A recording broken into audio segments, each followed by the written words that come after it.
Medyo umano-ano na. Doon lang pala mahangin na parang sinasakal yung mukha ko. Nakakaloka. O, andun yung mga ano, cherry.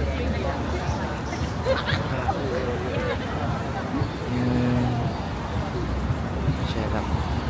Sarap nito. Char. Ito na guys yung ano, cherry blossom. Shellac. Ayan. Ganda. Cherry. Tolerable na yung lamig. Nasanay na siguro yung mukha ko.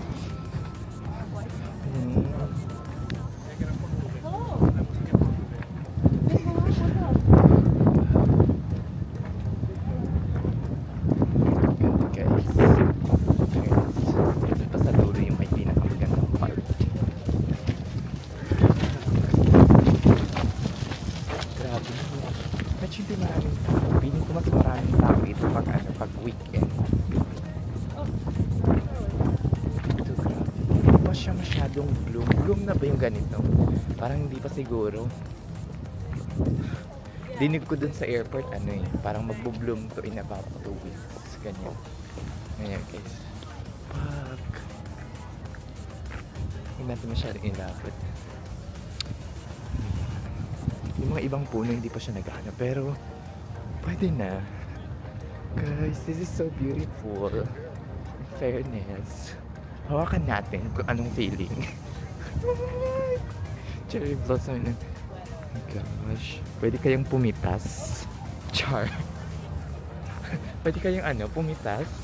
Char. Shellac. Ganda. Fairness. O, diba? O, 360 views. Pak. Para kung mga bash. Para ka na sa Japan. First time ko ito makakita ng ano, ng cherry blossom na ganito.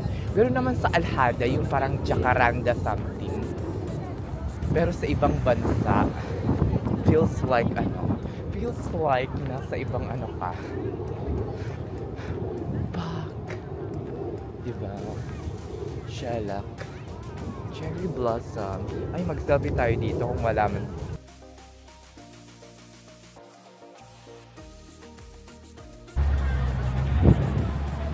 Ganda ng cherry blossoms, guys, near the lakes. Tingnan nyo. Oh, fuck. Shellac. Daan tayo dito. Dead makyas na kung mag-jaywalking. O, diba? Fuck. Dito magandang mag-relax. Shellac.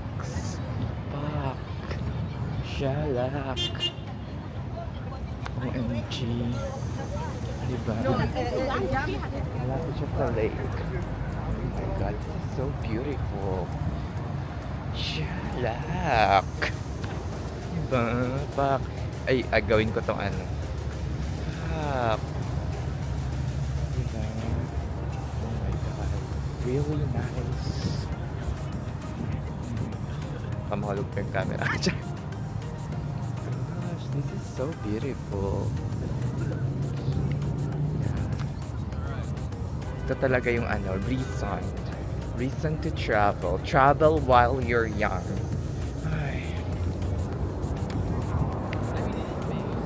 Guys, nakakaloka yung nangyari sa akin ngayon lang. May nakasalubong akong isang adult na babae, tapos kargar-kagar niya sa likod yung ano, yung bata, siguro mga 5 or 6 years old. Tapos ayun, hindi ko lang pinansin, nagmamadali siya, takbo ng takbo, tapos bigla na lang may sumigaw ng oh my god, sabi niya she's bleeding, tumatakbo ng ganyan-ganyan. Tapos sabi ng isa sa mga bystander, tumawag daw ng 911. Ako na lang yung tumawag ng 911, pero sabi ko wag ibigay yung callback number ko kasi hindi naman ako makakastay, hindi naman ako pwedeng magstay doon. Nakakaloka kasi ano na eh, mag 12:30 na or 12:40 na, babalik na rin ako ng train station, and let's see kung makakakita pa ako or makakapunta pa tayo ng White House. Ayan, let's go na. Ayun, duguan yung face guys, kakaloka.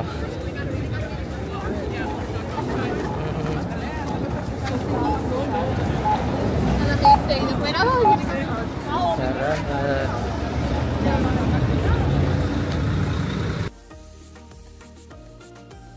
Alam nyo guys, feeling ko may ano din. Meron din akong kasalanan dun. Nakonsensya tuloy ako kasi dumaan sila sa harap ko na tumatakbo. Karga niya yung parang 5 or 6 years old baby niya or child.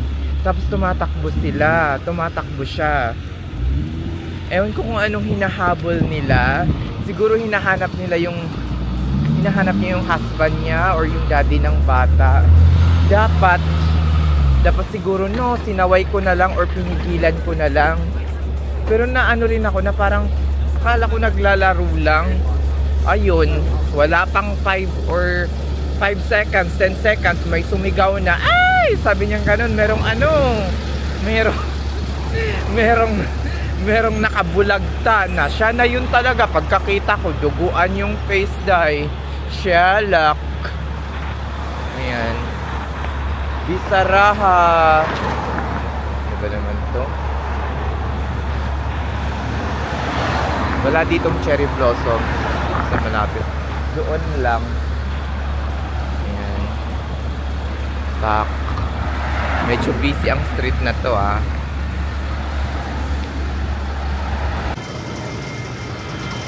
Punta tayo ng McPherson. Kabila naman ako sumakay. Anything all. McPherson. Kaya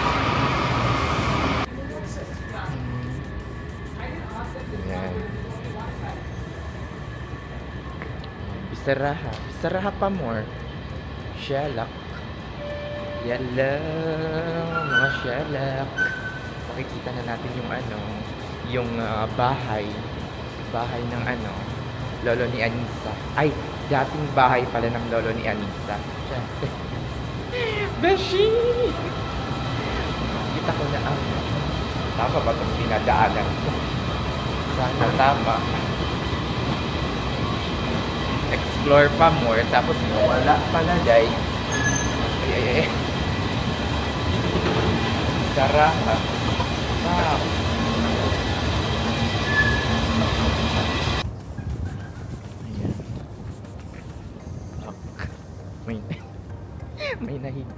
May nahagip pa ng camera. Nakita niyo yon?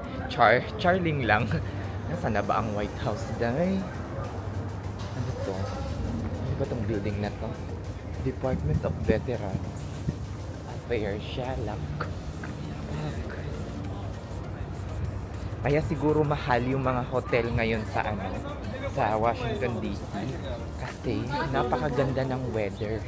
Hindi masyadong malamig, hindi rin siya masyadong mainit. Sakto lang. Dahil ang mamahal, lalo na dito sa pinaka main center, ang hotel nasa mga $800 to $1,000. Shalak. Nakakaloka. Ayan, meron na naman ditong mga cherry blossom. Cherry blossom pa more. Ayan. Pakita ko sa inyo guys. Ayun. Pak, shalak. Diba? Nasaan na ba ang White House? Kailangan ko talagang makita yun guys. Kasi nakikita ko lang yun sa TV. Isang dream bucket list, dream come true for me na makita iyon dahil ayan, shalak. Tingnan nyo, siguro andun yung White House. Nandun yung White House siguro. Nandun siguro yung White House dahil kasi ang daming kumpulan ng mga tao doon dahil. Sige, puntahan natin.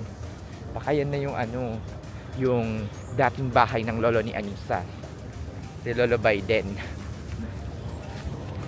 Pak, ganda rin ng cherry na cherry blossom ba to or lang flower Pak.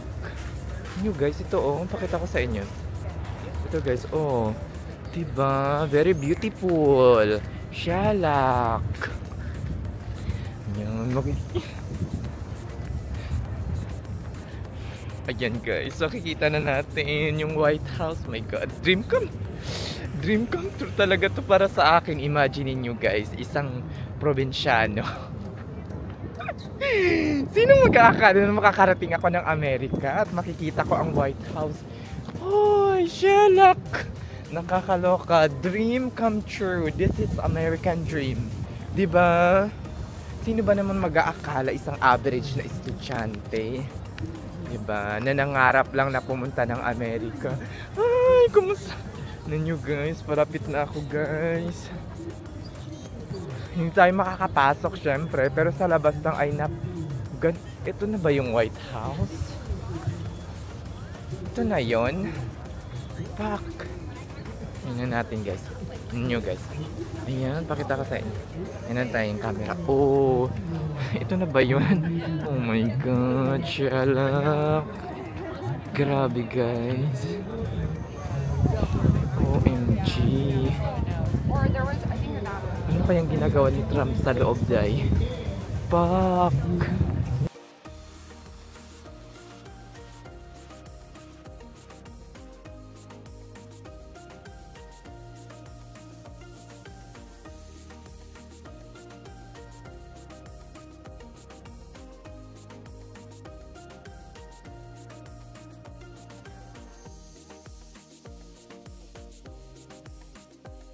We're done with the White House, guys. Ayan, nandun na yung White House. Tingnan nyo. Ayan. Ayan. Ayun. White House. And the man, guwapo. Char! Char lang. Ayun, 1:50 na ngayon. And balik na tayo ng train station or balik na tayo ng airport. Kasi isang oras pa yung biyahe natin. Ayokong maabutan ng rush hour dito kasi ang rush hour is nagsa-start around 3 p.m. So, let's go na para makabalik tayo ng airport on time. Kasi kung ang dating natin sa Washington Dulles is around siguro mga 3:15, mag-shuttle pa tayo from the airport papalik ng ating hotel para kunin yung ating maleta. And then, after that, marami pang chachabureche, ganyan-ganyan. Siyempre, mag-wash off pa ako sa restroom. And then, after that, punta tayo ng airport. So, baka makarating tayo ng airport ng mga 4:15 or 4:30 na. Sakto lang for our Saudi flight, which will be at around 7 p.m. So, 2 or 3 hours before the flight. Oh my. Pogi dun sa kabila. Char, shalak. Ayun. Diba, pogi. Shalak. Bye-bye. Charling lang. Diba? Nice talaga tong na to, camera na to. Kasi nakaka-capture ng mga ng mga oh diba ang ganda ng guys, pak, shalak, in fairness. Let's go na.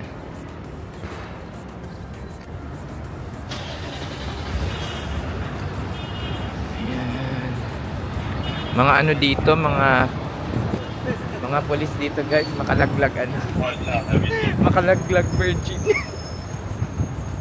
Shalak. Kinunan ko pa. Shala. Ang pogi, no? In fairness. In fairness, guys. Napakalinis ng Washington, D.C. Woo! In fairness. Shala. Ang sarap talaga ng weather. Hindi masyadong malamig, guys. Diba? Napakalinis. Napakalinis niya, guys. Ayan. Meron pa tayong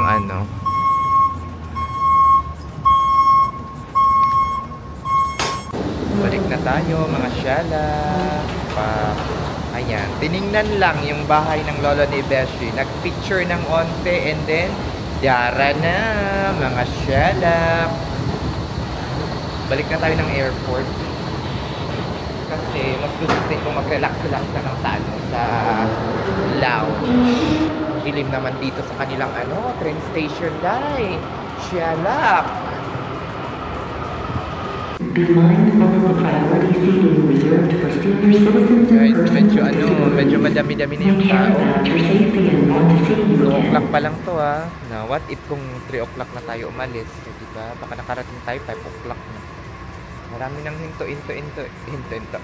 ito. Kanina nga nawala masyadong tao. 1 hour and 8 minutes tayo bago tayo nakarating ng nakarating ng ano to? Washington, hindi. From Washington Dallas papunta dito. So what more pa kung rush hour na, di ba? Baka abutin tayo ng gaantay pa ako ng train ngayon, 8 minutes pa, 7 minutes pa daw yung dating ito. 2:15. Tingnan natin kung anong oras tayo makakarating, di ba?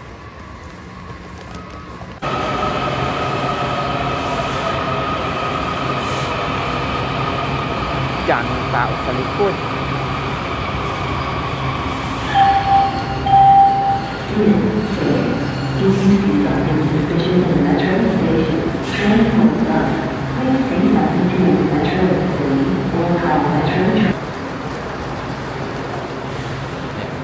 Sa Dallas na tayo, guys. Finally. Diba? Babush. Ano ba na yung bag? Sana makahabol pa tayo sa 4:15 na alis ng shuttle. Tingnan natin. Let's see.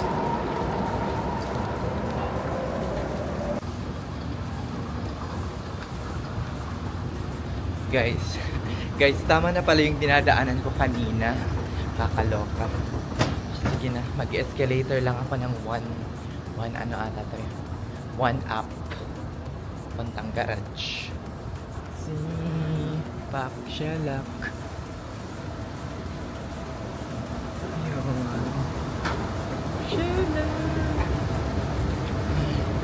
Sana umabot pa ako. Malapit na malobat pala. Hindi na ako umabot, guys. As in, nakakaloka. 4:17 na ako dumating. So, antay tayo ng mga siguro 20 to 25 minutes for the next shuttle, guys. Ay, shalak. Ganun talaga, diba? Ganun lang yung buhay. Shalak. Anyway, makakahabol pa naman tayo. Just in case dumating tayo dito, pabalik ng Dallas ng 4:30 or 4:15, 7 PM pa naman yung flight natin. And hopefully, our TSA pre-check tsaka yung clear membership natin will give us at least yung parang fair advantage na makarating sa ating gate and then makapag-lounge pa ng konti. Diba? Shalak!